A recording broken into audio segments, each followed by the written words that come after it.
And the key buildings for that were down at the other end of the Forum. This is the Basilica, Pompeii's law court, one of the most important buildings in the city, one of the most important buildings in any Roman city. And if it looks familiar with this nave, the aisles, the columns that once reached all the way up to the roof, well, you'd be right. The Christians, much later on, adopted this building form for churches. But the Basilica started out life as the Roman law court building. This is where the magistrates heard disputes between neighbours over property, disputes between traders, that kind of thing. Now, becoming a magistrate was the climax of the Pompey elite's political ambitions.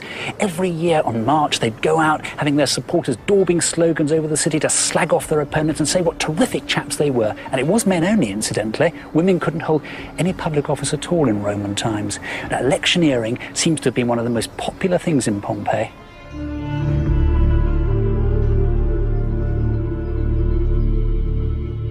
Pompeii's public buildings like the Forum and the Basilica are fascinating enough, but what makes this place really special are these winding back alleys where you can see everything from bakeries to shops, bars, private houses, and even getting on for, if you can believe it, nearly 40 brothels.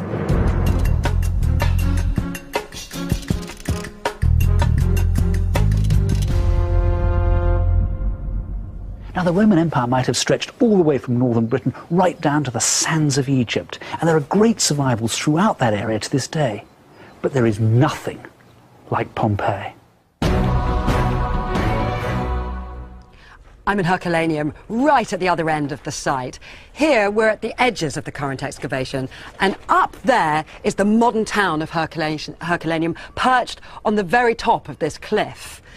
Now, I'm joined with Andrew again. Andrew, tell me, where are we in the ancient city? Well, we may be on the edges of the excavation, but we're actually at the heart of the city.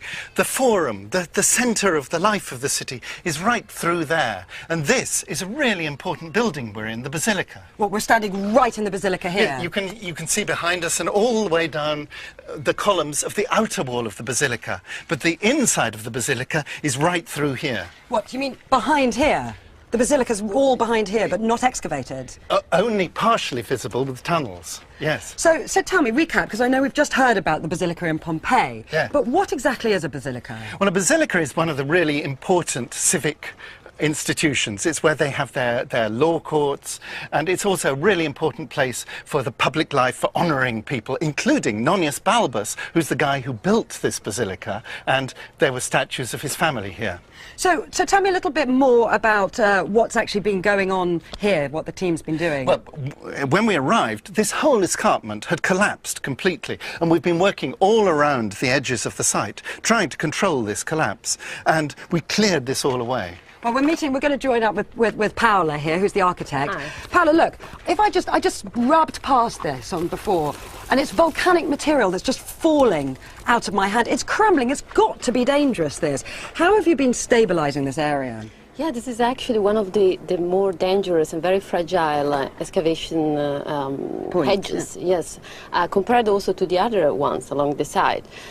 This one is extremely fragile because of the different cooling temperature and the speed, the solidification. So let me just make that clear a second. So you're saying that this site here, this edge, is particularly crumbly because of the way that it cooled during the volcanic eruption? Yeah, it's due to the pyroclastic flow that came and the speed it takes to become solid. So this edge is crumbly, but what further down I've seen pyroclastic mud. Did that cool in a different way? Yeah, exactly. For instance, along the shoreline, because of the contact with seawater, the volcanic material solidified very quickly. So it became like a rock. Right, and up here, it's crumbling. I mean, even the camera people, I can see it, I can hear it I'm crumbling. nervous of you provoking I know, a collapse and the here. houses above it. So what have you been doing to stabilise it? Yeah, exactly. This is a very difficult challenge for us to try to stabilize because, as you said, we have the houses of the New Herculaneum on the top.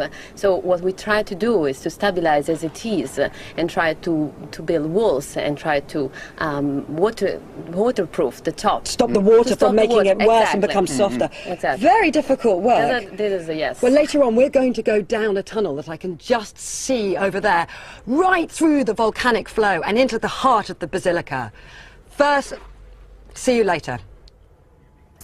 Well, now, Guy, in that wonderful tour you've just given us of Pompeii there, you paint the picture of quite an advanced civilization. Was it really, though, honestly, that civilized? It's sort of yes and no. If you took a Roman out of the Roman world and brought him to a modern British city like London or Manchester or Birmingham, he'd get it. He'd get the fact that you've got municipal government, law and order, a system of weights and measures, a way that we live together. We get a lot of our ideas about civilization from the Romans. But the other side of it is that the Roman world is a really very brutal place, a cruel place. I mean, goodness me, Pompeii's amphitheatre was closed for 10 years because of a violent riot between rival supporters, let alone the ghastly things that went on in the amphitheatre at Pompeii and in Rome and everywhere else. And the way they treated slaves and women? Of course, that's the other thing. The Roman Empire was built on slaves. Slaves were the machines of the Roman world. Millions upon millions of them lived nasty, short, brutish and hard lives. As for women, they had virtually no political identity and virtually no legal identity. No say really at all in their own lives. Oh dear. Edwina, I'm not sure you'd have approved of the way you've been treated in the Roman Empire. I think I would have done just fine, Peter. Now, Herculaneum may have been smaller than Pompeii, but it still had its fair share of important buildings. Andrew's got to know the city very well over the last few years, and I joined him on a special tour of Herculaneum's secret places, many of which are not open to the public.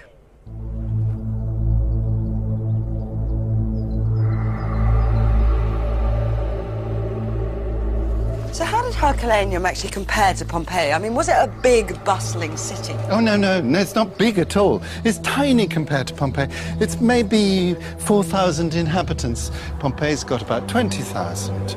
But the astonishing thing is that in such a small town, they could have all the great public monuments. They could have their basilica, they could have their baths, something to be proud about locally. Do they know how this place started? The ancients thought of it as founded by Hercules, the greatest of all heroes, Hercules, and that's why they call it Herculaneum, the city of Hercules. And he's the local hero, they're very proud of him. Good myth, but what about archaeologically? In reality, probably 4th century BC, the earliest traces of occupation. And these walls, they look like they might have seen some action in their time. They were actually rebuilt at the end of the 1st century BC by the local big man, Nonius Balbus, not for defensive purposes, but because he wanted a beautiful city. You can tell they're not defensive, because right on top, instead of having catapults and soldiers and so on, you have luxury villas. Oh, lovely, with beautiful, beautiful views. Absolutely terrific views. You've got 1, 2, 3, 4, half a dozen enormous houses with beautiful gardens, marbled rooms, and looking out over the glorious view of the bay.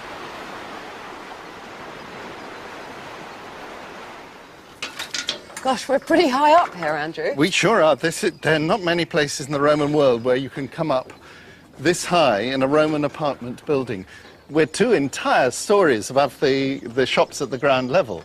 Come in here. Here's one of these apartments. Nice, it's not bad, actually. It's perfectly decent. There's a room here and a couple of rooms behind. And are there any examples like this in Pompeii? Absolutely not. Pompeii only survives up to 1 floor, generally. If you're very lucky, you get a bit of the next floor. In Herculaneum, we're right under Vesuvius, and the amount of volcanic material that cascades down on the site, preserving it up to 25 meters or so, allows, when it's really well constructed, like this beautiful block here, then it survives up to this extraordinary height.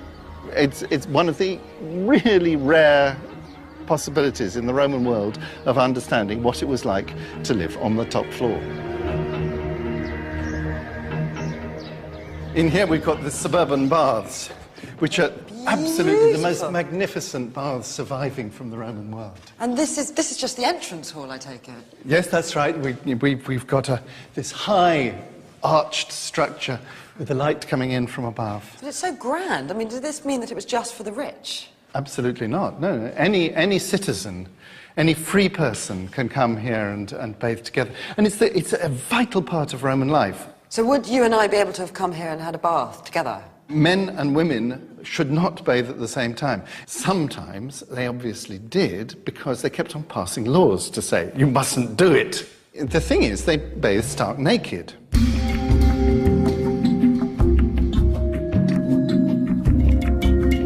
let's suppose we come through here to oil. This is a stunning room, Isn't it absolutely beautiful?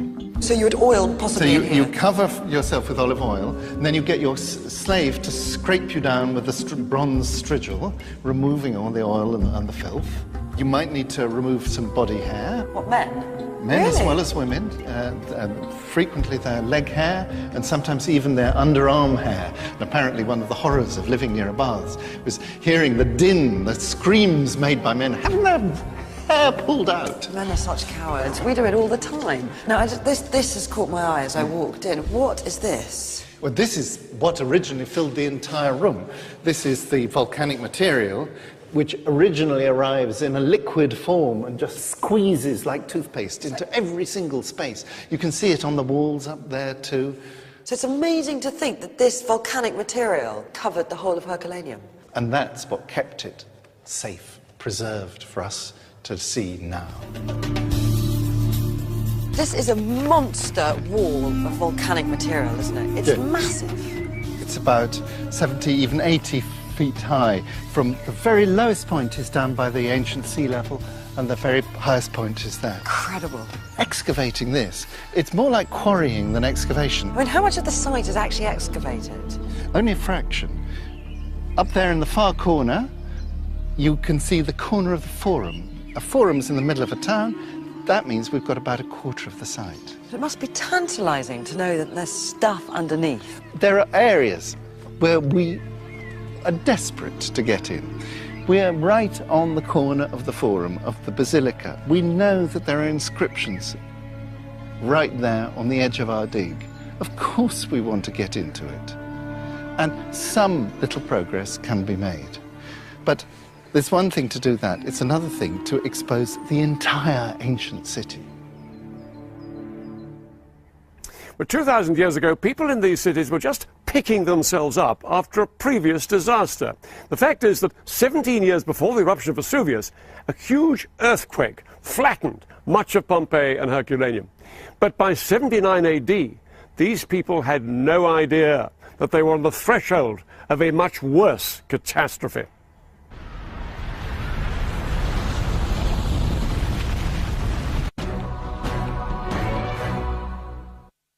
Well, I've just arrived in Herculaneum, and my goodness, the contrast with Pompeii, where I've just come from. It hits you very hard when you see that huge, great wall of mud that hit Herculaneum.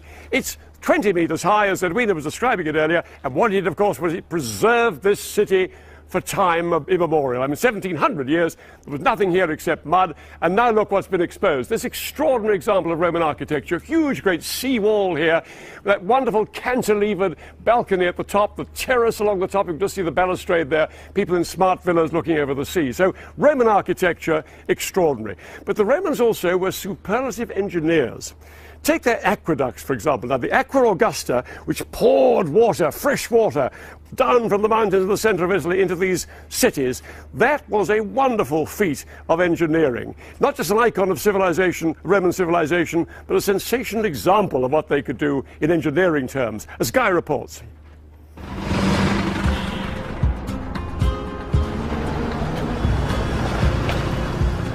This is one of the only surviving stretches of aqueduct in the whole Vesuvius area, so it's astonishing that it should have survived right in the middle of busy Naples.